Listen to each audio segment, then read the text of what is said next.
Hi friends, నీవెలా ఉన్నావో నీ గురించి నీవెప్పుడైనా ఆలోచించావా?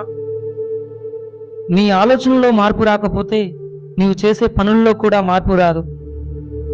ఇంకెన్ని రోజులు రేపు రేపు అని చేయాల్సిన పనిని పోస్ట్పోన్ చేస్తావు? రోజులు కాదు, సంవత్సరాలు గడిచాయి. గెలుపు కావాలి అంటే పరుపు విడిచి ప్రయత్నం చేయాలే తప్ప ఇంకా ఆలోచనలతోనే నిన్ను నీవు సమర్థించుకుంటే సరిపోదు. గడిచిన కాలం నీ చేతుల్లో లేదు, కానీ జరగాల్సిన పని మాత్రం నీలోనే ఉంది, నీతోనే ఉంది. ఎందుకు నీ ఆలోచన ప్రయత్నంగా మార్చలేదో తెలుసుకో. ప్రయత్నించి ఓడిపోతేనే కదా ఎలా గెలవాలో అర్థమవుతుంది. ప్రయత్నమే ప్రారంభించినప్పుడు గెలుపు గురించి ఆలోచించడానికి ఏ మాత్రం అర్హుడు కాదు. నీ గెలుపు ఎలా ఉండాలి అంటే నీ శత్రువు కూడా కుర్చీ వేసి కూర్చో అన్నా అనేలా ఉండాలి. నా వల్ల కాదు అని వదిలేసే ముందు మరలా ఈ అవకాశం రాదు అని గుర్తు చేసుకో. బాధలు ఓటములు ఎవరితో చెప్పు, నీలోనే దాచుకో.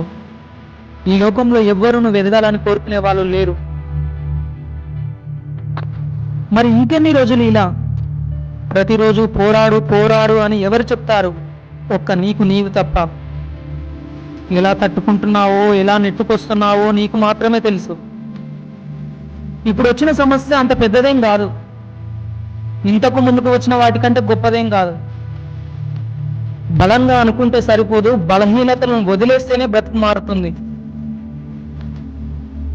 రేపు నిన్నలా ఉండకూడదు అంటే ఎంతలా కష్టపడాలో ఆలోచించు.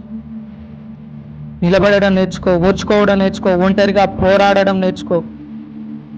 కన్నీళ్లను కష్టాలను దాచుకోవడం అర్థమైతే చాలు, సగం జీవితం గెలిచినట్టే. వద్దు అనుకుంటే వెనుదిరిగి చూడకు, కావాలి అనుకుంటే మాత్రం గెలిచేదాకా వదలకు. ప్రతి ఒక్కరికి టైం వస్తుంది, కానీ ప్రతిరోజు కష్టపడితేనే. పరిస్థితులు మారతాయనే మాటల కన్నా మార్చుకుంటాను అనుకునేవాడి పోరాటం గొప్పది. ఓపికను కోల్పోకు, ఓటమిని అస్సలే ఒప్పుకోకు. శక్తికి మించిన అప్పులు చేస్తే వయసుకు మించిన బరువులు మోయాల్సింది. మొదలెట్టడానికి ముగించడానికి మధ్యలో భరించాల్సినవి, సాక్రిఫైస్ చేయాల్సినవి చాలానే ఉంటాయి. నిన్ను నీవు నమ్ముకొని చేసే ఈ యుద్ధంలో ఓడినా గెలిచినట్టే అని మర్చిపోకు. బలమైన నిర్ణయం తీసుకోకపోతే భవిష్యత్తు బలహీన పడుతుందని మర్చిపోకు. ఓడిపోతే ఓదార్పు అవసరమో లేదో తెలియదు, కానీ గెలవాలి అంటే మాత్రం మార్పు కావాలి. ఓడిపోతామన్న భయంతో గెలవగలనన్న విషయం మర్చిపోకు. నిరాశ నీ వల్ల కాదు, వదిలే అని బాధిస్తుంది. ఆశ నువ్వు సాధిస్తావు, ఒక్క అడుగే అని అడుగుతుంది.